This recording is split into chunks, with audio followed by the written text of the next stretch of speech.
basically, if you look at the machine learning space, like let's say if I were to do some sort of plot of this is time, and then this is like data volume, this is going up like this. But if I were to also do something like time and then say model size, this is also going up like this in an exponential curve. So the two typical settings here is like think of like this is like let's say let's say this is lots of data, and then this is big models. Obviously, you could have both problems, right? Like generally, if you're using large models, it's to fit lots of data. So typically, you would have both problems in practice. But each of these problems are sort of solved by their own techniques. So for example, in big models, the way we deal with this is called model parallelism. And with lots of data, the way we deal with this is called data parallelism. So what do each of these mean? So I'm going to be showing you code and everything. So this is just more the conceptual underpinnings behind both of these ideas. So I'll just draw like a line to split them up. So what's a neural network, right? Like, let's just start with that and explain model parallelism. So a neural network is essentially, you can think of it as like basically, let's say you have a neural network. It's a continuous function for the most part. And it's the composition of a bunch of these continuous functions, and each of those functions is called a layer, right? So you'll have f1 to f2 to fn. Actually, let me do this. Yeah. So you'll have f1 to f2 to fn. So what model parallelism is trying to say is that like, well, if basically the size of f is bigger than the size of a GPU, then what you basically do is you take each of these functions f1, f2, fn, and then you each one split each one onto its own machine. So this is sort of the core idea behind model parallelism. So this is sort of the very conceptual framework, but I mean, this gets very detailed. Like, let's say we'll start discussing stuff like, well, how do you synchronize the layers? Do you need to synchronize them? We'll get to all of that in a second. Data parallelism, on the other hand, like you can think of it as, well, let's say that the data, let's say x, the size of x, is bigger than the size of RAM. So so that's one problem. Or training is slow, right? Like you don't want to wait to just go through this whole thing because you're just simply limited by either your RAM speed or by your disk speed. So what you would do to solve this problem is like, let's say this network, we're gonna call it like big F.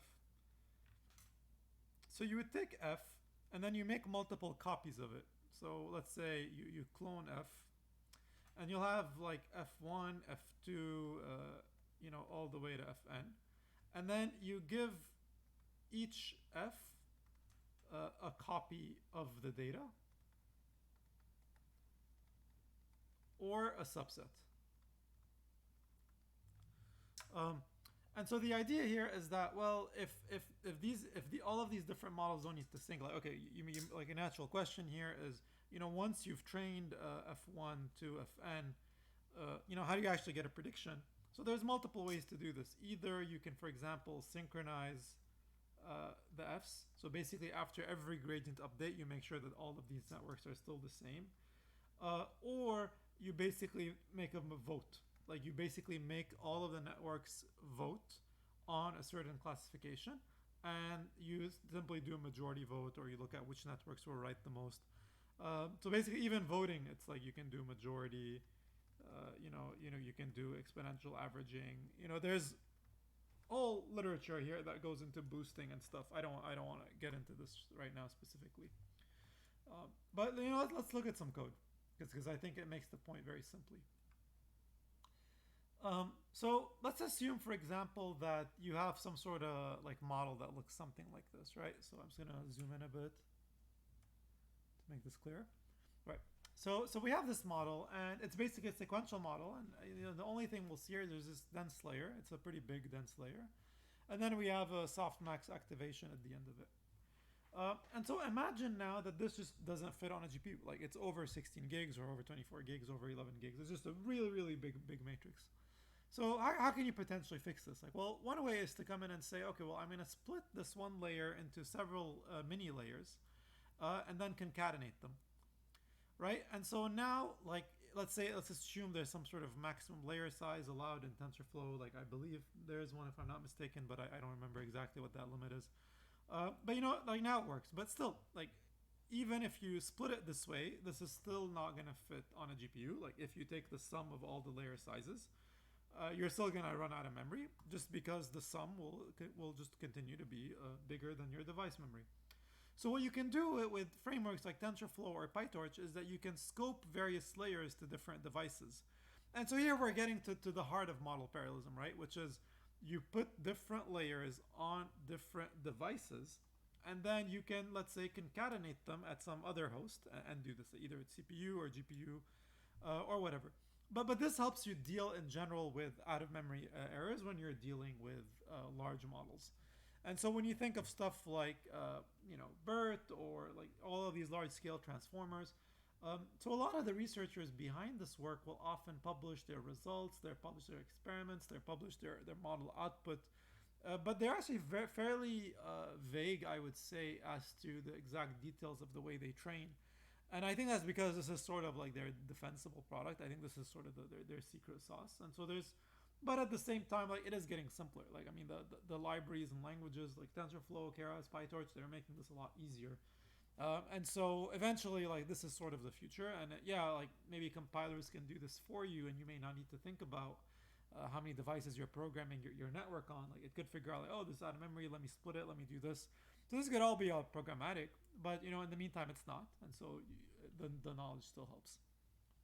So data parallelism, on the other hand, looks something closer to this. So basically, this is an implementation. This is not my code. This is Morvin Zhu, who has like some really good reinforcement learning tutorials in general on GitHub. And so the way this works is that he basically, so this is in PyTorch. So he has like some sort of, so he's solving some sort of reinforcement learning problem. In reinforcement learning, typically, it's sort of treated like a supervised learning problem in that you have multiple networks that are each collecting observation data.